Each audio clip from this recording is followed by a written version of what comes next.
Ahora en Radio Urbano, Cristian Núñez, hombre de radio, conversa con un importante invitado en el bloque de entrevista. Una presentación de Tarapacá Smart, La articulación regional para generar ciudades inteligentes.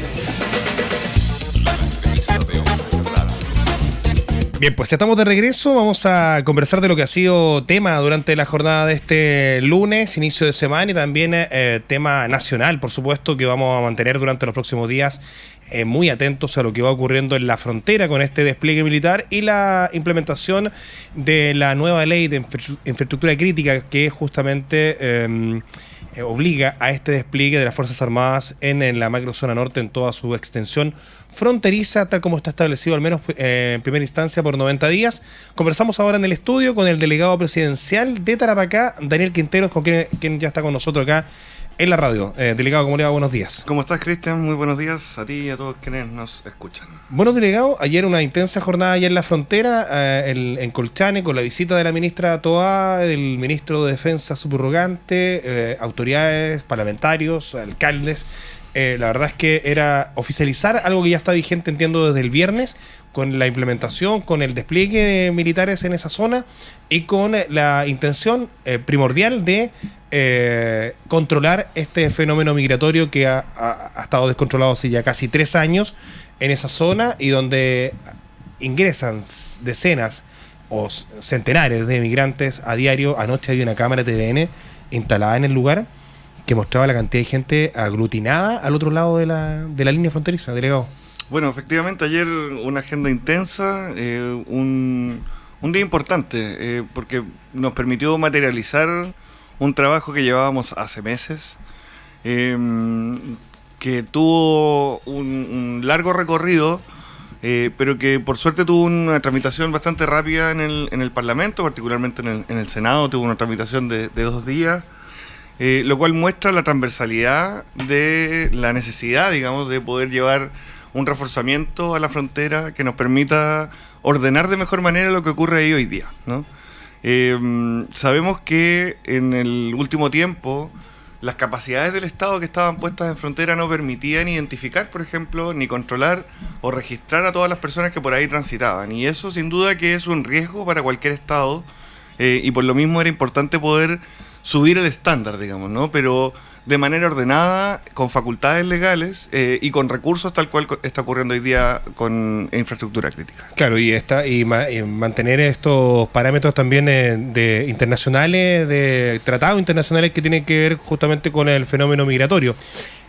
Hay una problemática que está dada principalmente por la reconducción. La reconducción nunca fue efectiva al 100%, a pesar de que este artículo 265 que le daba facultad a los militares para reconducir, nunca fue efectivo en su totalidad, porque los únicos que eran aceptados por Bolivia eran los bolivianos.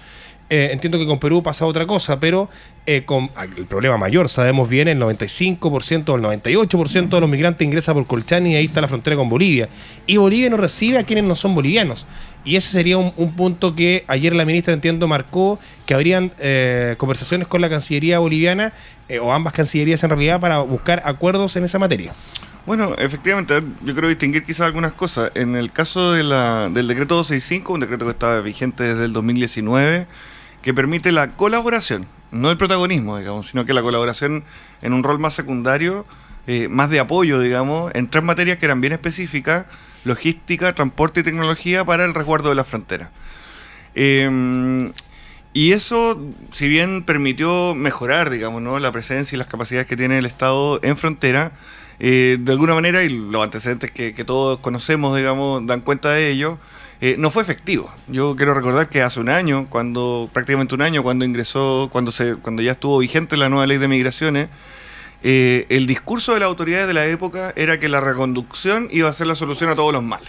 Que cuando la persona ingresara y se descubriera a través del decreto 265, con todo el despliegue que había, íbamos a poder devolver a las personas por el lugar donde habían entrado. Y eso no ocurrió. Y eso no ocurrió ni siquiera el mismo día que se implementó. O sea, duró un par de horas y rápidamente Bolivia dijo no. En realidad nosotros solo podemos aceptar a las personas que sabemos que son nacionales nuestros, porque las demás personas tampoco habían registrado su ingreso a Bolivia. Por lo tanto, no había nada que demostrara que esas personas efectivamente habían transitado desde Bolivia hacia Chile, y eso nos ponía en una complicación importante. Ahí para nosotros fue... hemos estado activando varias líneas de trabajo. Yo diría que esto de infraestructura crítica no es la bala de plata, sino que es una dentro de varias medidas que se están llevando a cabo para mejorar el resguardo de frontera, pero también para mejorar la seguridad en la región y en el país. Eso por el lado, digamos, de la reconducción. Lo que permite hoy día el proyecto de infraestructura crítica es tener un despliegue mayor, un despliegue que además está sometido a un control cada 90 días por parte del Parlamento, y por lo tanto ahí hay una oportunidad para revisar qué es lo que está ocurriendo. Y uno de los acuerdos, digamos, que se tomó en la tramitación de este proyecto fue que, porque es un proyecto que requería una reforma constitucional respecto de la labor de las Fuerzas Armadas. Por lo tanto, lo que todavía está pendiente es la ley que materializa esa reforma constitucional. Sin embargo, una disposición transitoria de la misma ley lo que permite es que el presidente, a través de un decreto con fuerza de ley, pueda regular el uso de la fuerza, ¿cierto?, pueda regular el despliegue que tienen los militares en frontera, señalando específicamente las funciones, las obligaciones también que tienen, por supuesto, y eso después lleva aparejado un decreto supremo, que era lo último que estábamos esperando que fuera tomado razón por la Contraloría, cuestión que ya ocurrió, y por lo tanto el despliegue que tenemos hoy día es un despliegue efectivo. De hecho, yo creo que tú recuerdas muy bien, digamos, las imágenes de cuando se decretó el estado de excepción hace ya casi un año, que no fueron efectivas. Y que no fueron efectivas. Las imágenes que veíamos era que todo seguía ocurriendo igual, solo que con militares en la frontera. Y militares ni tan en la frontera, un poquito nomás. Pero, ¿quiénes conocemos la frontera, delegado, entre Ujina, al menos yo la conozco desde Ujina hasta Isluga, en su totalidad, en su extensión? Hay 60 o 70 pasos no habilitados en ese lugar, aproximadamente. Eso según el alcalde, según todos se manejan ese dato. La cercanía de Cancosa hay pasos no habilitados, la cercanía de Ujina, por supuesto la cercanía de Colchane y los bofedales. La ministra, la vez anterior que vino, y entiendo que ayer también lo explicó de esa forma, se van a instalar modulares, que son estos contenedores con cierta tecnología y habitabilidad para que los militares en sus patrullas estén ubicados en puntos estratégicos de estos pasos no habilitados. Sí, a ver, mira, dos cosas. Se me quedó pendiente recién lo de la reconducción. Creo que es importante que la gente sepa que se está llevando a cabo un trabajo desde hace ya varios meses a través de Cancillería con nuestro par boliviano para poder tener algunos acuerdos, digamos, entre ellos, por supuesto, la reconducción. Y eso nos permitiría mejorar, digamos, el funcionamiento que tiene hoy día la frontera, tal como ocurre en la frontera con Perú, que efectivamente Perú sí recibe a las personas que son reconducidas, y eso provoca, digamos, genera una realidad que es completamente diferente. Ahora, yo te decía hace un rato, esta es una de las tantas medidas, ¿no? No hay una medida única que permita resolver todos los problemas. Y por lo tanto, esta medida sin duda que viene a superar, a mejorar significativamente el estándar que tenemos en frontera, pero eso también requiere de equipamiento y de tecnología. Hoy día, cuando yo creo que tú conoces los POF, los puestos de observación fronteriza que están en frontera, sí, son 6, son puntos fijos, digamos, que al principio, de hecho, los que están más hacia el norte del complejo se llaman Toldo 1 y Toldo 2, y no por casualidad, porque efectivamente cuando se montaron eran verdaderos toldos. Y ahí es donde teníamos nosotros a nuestro personal. Donde el militar está con la larga vista mirando si alguien entra o no entra. Claro, pero en un toldo, sí, literalmente en un toldo. Entonces, sí, efectivamente eso no es el estándar que un Estado que tiene tanta frontera como el Estado de Chile debiera tener, digamos, ¿no? Y por lo mismo se hicieron algunas mejoras, pero todavía insuficientes. Los containers que están hoy día particularmente apostados en la frontera no cumplen cabalmente, digamos, esas necesidades. Y por lo tanto, lo que hemos hecho es un trabajo colaborativo con el Comando Conjunto Norte, que nos presentó, digamos, en la última visita del subsecretario a la región, nos presentó un proyecto. El gobierno acogió esa solicitud, nos pareció que era una buena idea mejorar, digamos, las capacidades en frontera. Y lo que estamos ahora en los procesos de compra, para poder materializar eso, sabemos que no todos los procesos de compra a veces en el Estado son un poco lentos, pero toman un tiempo razonable y nosotros estamos poniendo todo el énfasis para poder agilizar esas compras. ¿Y qué es lo que nos va a permitir? Nos va a permitir, a ver, si uno quisiera tener personal militar, digamos, en toda la frontera, eso tiene un costo. ¿no? Tiene un costo tanto para el Estado respecto de los recursos que tienen que generarse, pero también tiene un costo para ese personal militar que está en frontera, ¿no? Recordemos las condiciones en las que estamos en Colchane, en altura, 3.650 metros aproximadamente, la temperatura que baja bastante de los 0 grados en la noche, son condiciones bien, bien difíciles. Y por lo mismo lo que permiten estos nuevos módulos son un mayor estándar tecnológico. Estar bajo techo, al final. Mira, en principio. Pero permite harto más que eso, porque permite estar bajo techo. Pero es como las condiciones mínimas. Permite estar calefaccionado, permite tener aire acondicionado durante el día, que también hace calor. Tomarse un tecito, un café, una agüita. Exactamente, pero también permite tener comunicación vía microondas, vía satelital. Permite tener cámaras con visión nocturna, permite tener radares para poder detectar tránsito en frontera. Y eso también acompañado de todo un despliegue aéreo, digamos, y de inteligencia, que es lo que hemos estado trabajando. ¿Cuándo se estima que estarían esos módulos?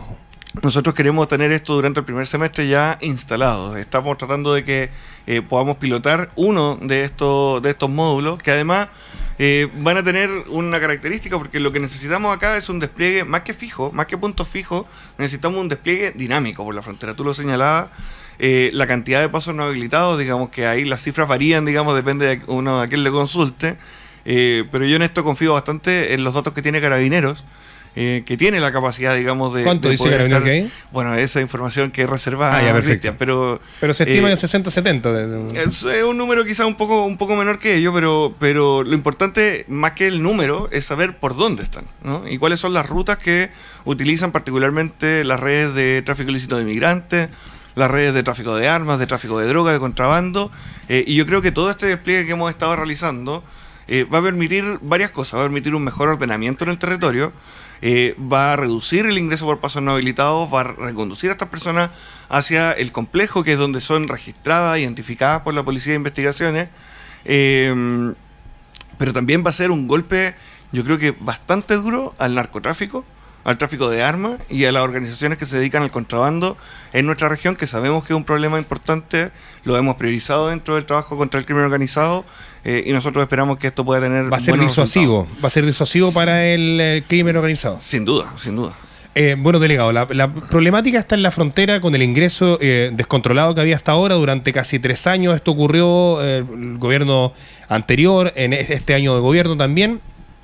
Pero sabemos muy bien que las personas que ingresaron ya hace un rato son el problema también mayor, porque están repartidas por todo el territorio nacional, personas que ingresaron irregularmente, muchos de ellos a trabajar de manera bien, o sea, gente de bien, gente que venía a buscar pega, que cambiar sus condiciones de vida quizás más terribles que tenían en un régimen como el de Venezuela, y venían a buscar nuevas oportunidades a Chile, y hoy día uno los ve trabajando, no sé, a actividades más domésticas, actividades más de servicios, en otras materias, pero también aprovechando esa migración irregular igual, pero de alguna forma con personas que vienen buscando trabajo o nuevas oportunidades, ingresaban criminales o ingresaban sujetos que eran parte del crimen organizado. ¿Cómo se va a lograr detectar aquello? Porque se habla mucho del empadronamiento de los extranjeros que no están regulares en el país. ¿Eso se va a llevar a cabo pronto? ¿Hay una estrategia? Sí, a ver, varias cosas. Lo primero es que lo que tenemos hoy día en frontera, el despliegue a través de infraestructura crítica, lo que nos permite es poner un pare, ¿no?, respecto del ingreso que se estaba produciendo de manera desregulada, descontrolada.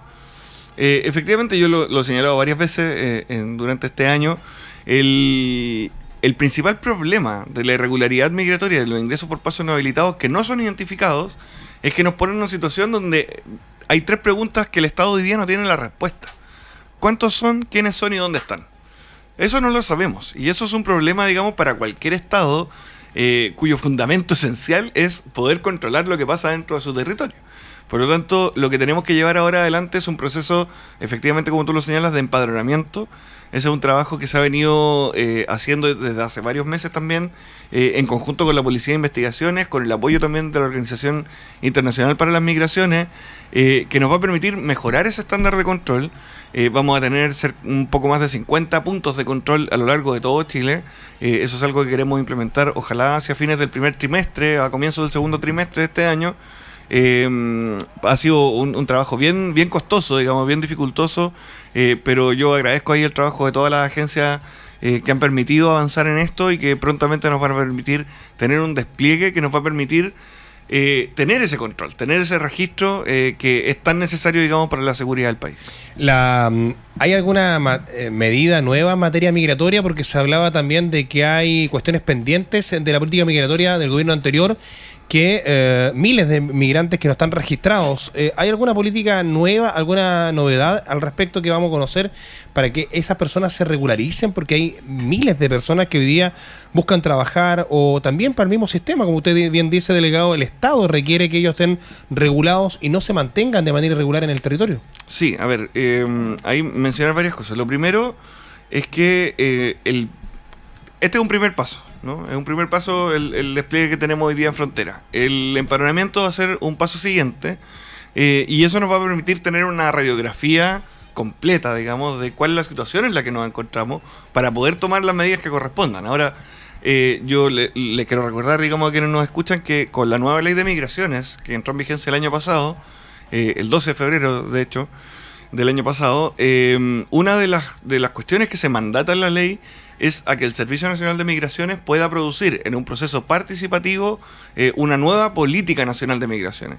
Y ese trabajo se ha estado realizando. De hecho, se hicieron conversatorios en todo Chile.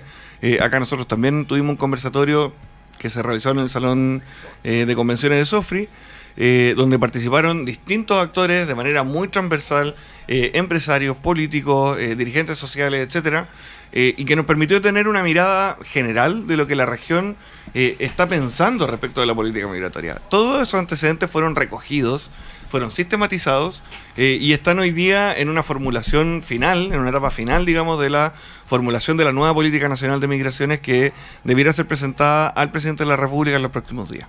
En los próximos días. ¿Podría ser una materia que el presidente anuncie acá en Iquique la próxima semana en su visita a la región? Bueno, los anuncios del presidente los anuncia el presidente.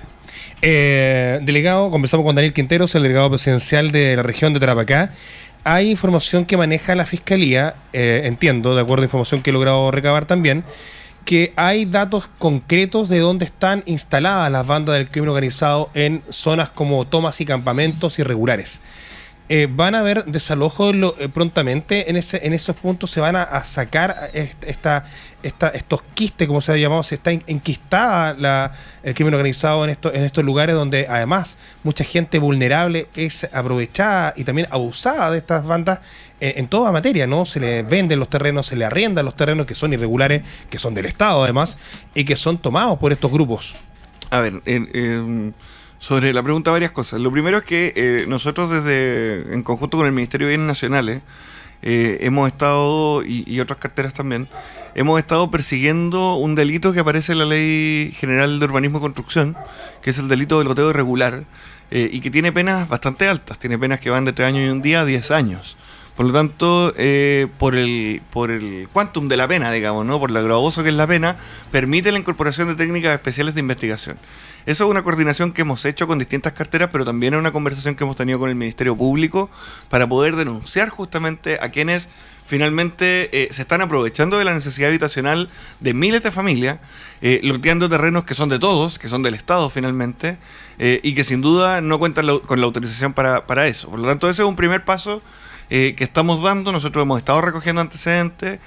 Por lo mismo también aprovecho de hacer la invitación a quienes tengan antecedentes fehacientes, digamos, de personas que estén realizando loteos irregulares y que se estén aprovechando, digamos, de la necesidad de la familia, para que se acerquen y nos cuenten, digamos. Que son bandas que se dedican a esto, porque se lotean, hacen el colgado de electricidad irregular, todo. No, si acá nosotros incluso hemos visto, nosotros tenemos un catastro bastante completo, digamos, de esta situación.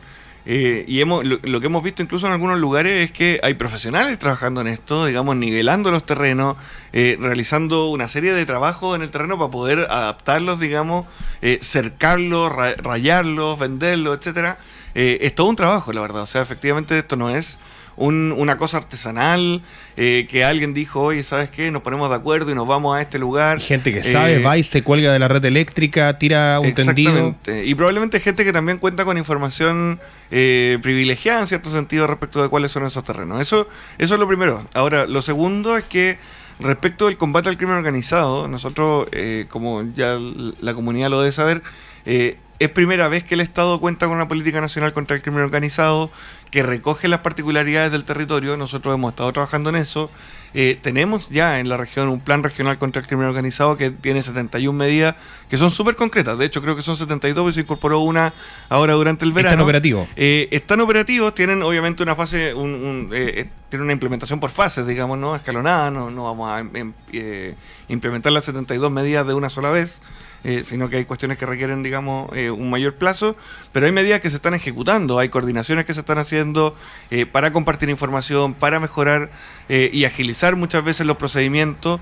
Y acá, mira, no solamente basta con saber el relato de los hechos, sino que también, y particularmente para las policías, el Ministerio Público, es muy importante poder tener evidencia de que eso efectivamente ocurra así para poder llevarlos a juicio.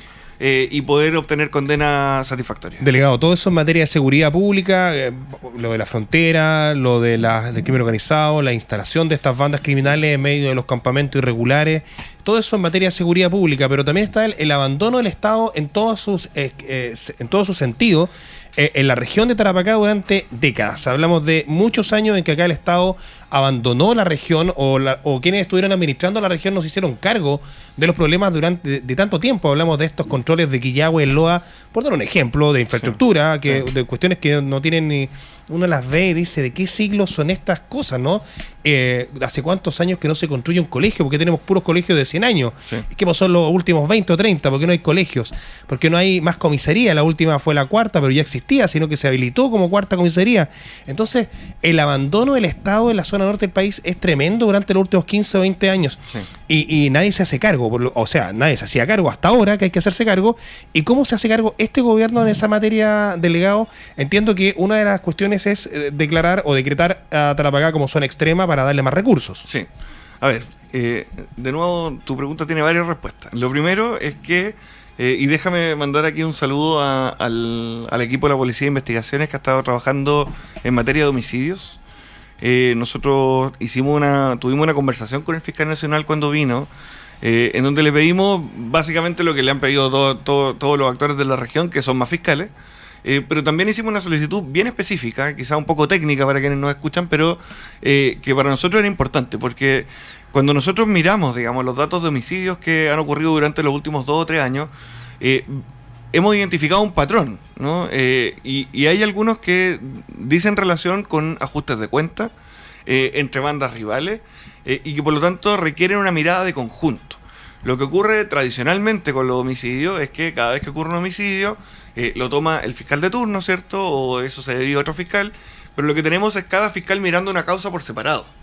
Y lo que nosotros solicitamos en esa oportunidad al fiscal nacional era poder tener un fiscal preferente para homicidios con uso de armas de fuego, que también es una categoría bien específica, y él designó finalmente al fiscal Arancibia, lo que yo creo que es una tremenda noticia para la región, porque... ¿Y hay resultados? Hay resultados, o sea, en 4 semanas se han esclarecido 4 homicidios que son tremendamente complejos. Yo he tenido la oportunidad de acceder, digamos, a parte de los antecedentes de cada uno de esos casos, y no era tarea fácil, digamos, el poder esclarecer esos hechos. Por lo tanto, y además respecto de los otros homicidios que también tienen prioridad, se han estado realizando avances significativos que probablemente... Hay algunos de ellos que están entrelazados. Exactamente. Y eso es lo que nosotros queríamos que se pudiera dar, digamos, ¿no? Un equipo de la Policía de Investigaciones que yo diría que es un equipo de élite de la Policía de Investigaciones, vienen de distintas partes de Chile, vienen de la Brigada de Delito Informático, de la Brigada de Crimen Organizado, de la Brigada de Homicidio, de distintas partes. Entonces,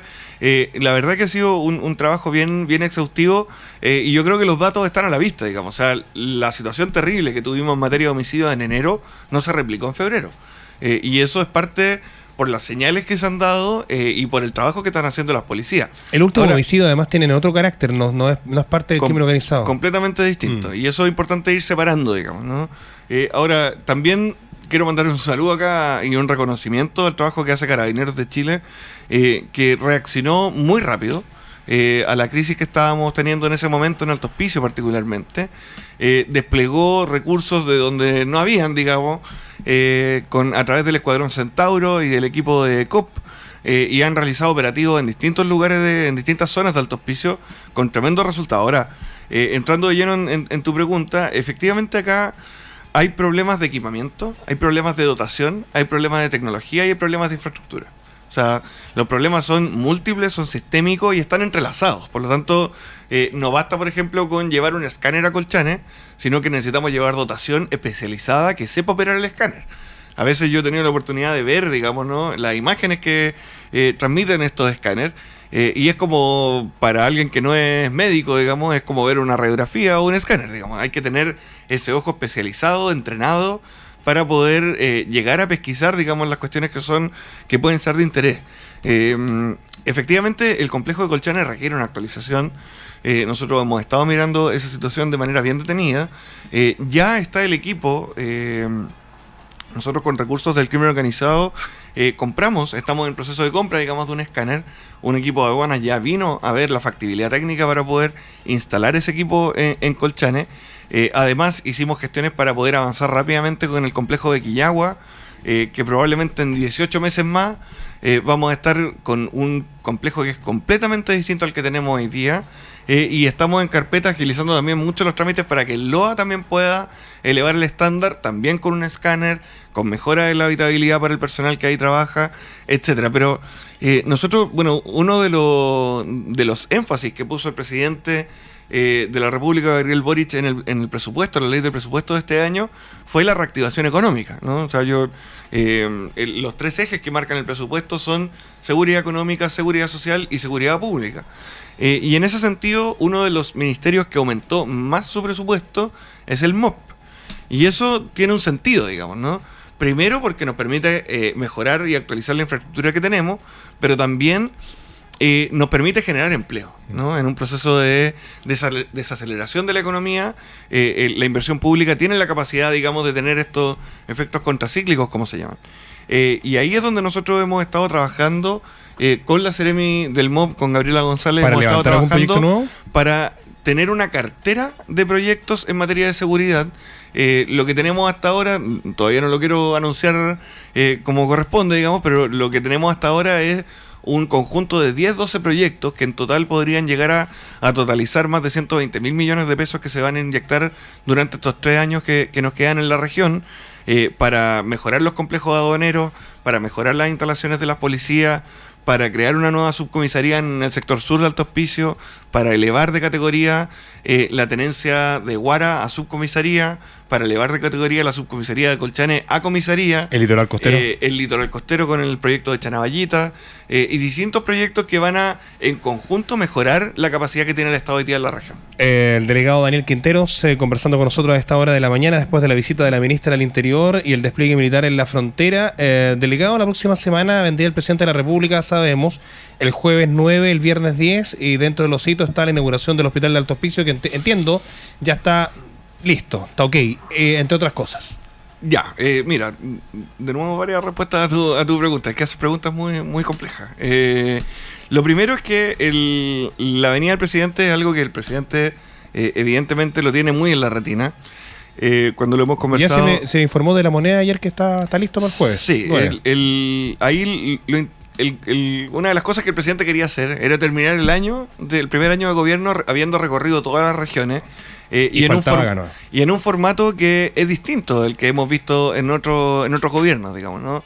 Porque, claro, sería quizás bastante más simple el poder decir recorrí todas las regiones cuando los presidentes venían y en un mismo día hacían Arica, Iquique y Antofagasta. Una mañana. ¿No? En una mañana, de manera muy rápida, llegaban, se sacaban la foto, tenían una reunión, se iban. Lo que hace el presidente, yo creo que es de alguna manera interiorizarse con los problemas del territorio. Son visitas de 2 o 3 días que están programadas en distintas regiones, teniendo con una cercanía que yo creo que es bien destacable, digamos, de parte del presidente, para poder conversar con todos y con todas. Por lo tanto, efectivamente el presidente quería materializar esta visita, Y respecto del hospital de Alto Hospicio, quisiera quizá aclarar algunas cosas. El hospital, a ver, la inauguración de un hospital es un tema bastante complejo. Yo me ha tocado aprender muchos hospitales durante este año de gestión. Lo que va a ocurrir en las próximas semanas es el proceso de entrega, de traspaso, digamos, para la explotación del hospital desde el MOP al Servicio de Salud. Ese es el próximo hito que viene. Y es un hito para el cual hemos trabajado durísimo para poder llegar a este momento. Sin embargo, lo que viene después de esa entrega de explotación es que el Servicio de Salud empieza con el plan de implementación y de habilitación del hospital, que va a ser por etapas. En todos sus términos, humano y técnico. Exactamente. Hay profesionales que ya están contratados, hay otros que están en proceso de contratación. Lo mismo con las compras de equipamiento. Hay algunos equipos médicos que venían en obra, digamos, ¿no? Que eran parte del contrato. Hay otros que han estado adquiriendo y hay otros que ya están en procesos de compra. Por lo tanto, lo que viene después de esa acta de entrega de explotación del MOP al Servicio de Salud, lo que viene de ahí en adelante es un proceso de por lo menos unos 9 o 10 meses en los cuales se va a ir de manera progresiva habilitando distintas dependencias del hospital. Lo que nos interesa a nosotros es poder agilizar esos procesos, porque entendemos que también aquí hay que pensar esto de manera sistémica. Estamos hablando de una red asistencial. Por lo tanto, para nosotros no solamente es importante habilitar el hospital de Alto Hospicio por la necesidad que tiene Alto Hospicio de contar con un hospital de esa envergadura, de esa calidad. Yo he tenido la oportunidad de visitarlo varias veces y la verdad que es espectacular el hospital por dentro. Sí. Pero también, una vez habilitado el hospital, el paso siguiente, digamos, es empezar el proceso de normalización del Hospital Regional de Iquique, que también sabemos que tiene múltiples necesidades, pero necesitamos tener como apoyo, digamos, como backup, el Hospital de Alto Hospicio habilitado para que eso pueda ocurrir. Oiga, delegado, lo último que le pregunto en materia política. Hay designaciones de seremis que están pendientes, hay un seremio de Agricultura que está pendiente, pero hay pelea interna en ese partido, los verdes. Hay una designación de la seremía de vocería de gobierno pendiente, porque también están peleados en ese partido, en la interna. Entonces, hay divisiones internas en los partidos de gobierno a nivel local que han demorado la instalación de algunas seremías en particular. ¿Qué ocurre con eso? ¿Qué ocurre desde el punto de vista político? ¿Se cambian los comillas, cupos de esos partidos? A ver, acá esto es parte de la política, ¿no? Efectivamente siempre existen tensiones y es normal que esto ocurra, no es primera vez que ocurre, esto en todos los gobiernos, digamos, sí, claro. Es parte de lo que llama la atención es que hay partidos que son tan chiquititos, están divididos como en 3 y son 10. Pero mira, acá yo la verdad que aprovecho este micrófono para hacer un llamado transversal a los distintos partidos que conforman la alianza de gobierno, de poner por delante las prioridades del país y las prioridades del gobierno como el articulador de esas necesidades que tenemos hoy día en el país. Y por lo tanto, esta pelea de yo me quedo con el cupo, este cupo es tuyo, o no me gusta este nombre, o me gusta este otro, creo que le hace muy mal a la política. Creo que a la gente le interesa muy poco estas peleas internas de los partidos.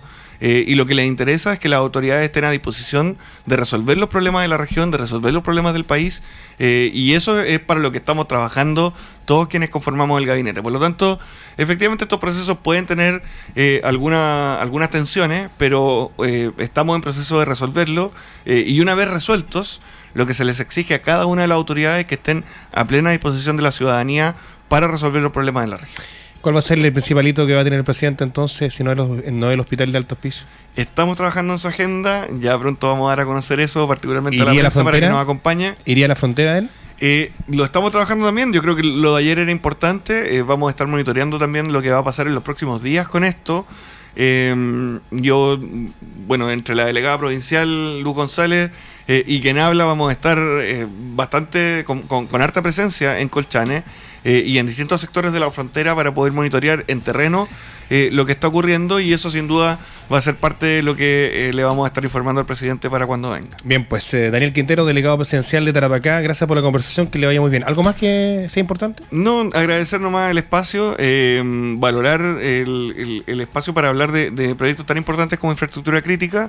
Sí creo que lo que va a ocurrir en los próximos días probablemente es un aumento en la cantidad de personas que son detectadas cruzando la frontera, cuestión que antes no ocurría. Por lo tanto, no nos sorprendamos, digamos, si en los próximos días vemos un aumento en esas cifras de registro, porque va a ser una buena noticia, digamos, ¿no? Porque estamos regulando, estamos controlando, y evidentemente, como te decía, esto es una de tantas medidas, por lo tanto, no nos quedamos acá, sino que seguimos trabajando en medidas adicionales para garantizar la seguridad de los tarapaqueños, tarapaqueñas y de todo el país. Daniel Quinteros, delegado, gracias por la conversación. Buenos días, chao. Gracias a ti, un abrazo. World Café 606. ¿Y tú, estás en el radio urbano? ¿Estás en el radio urbano?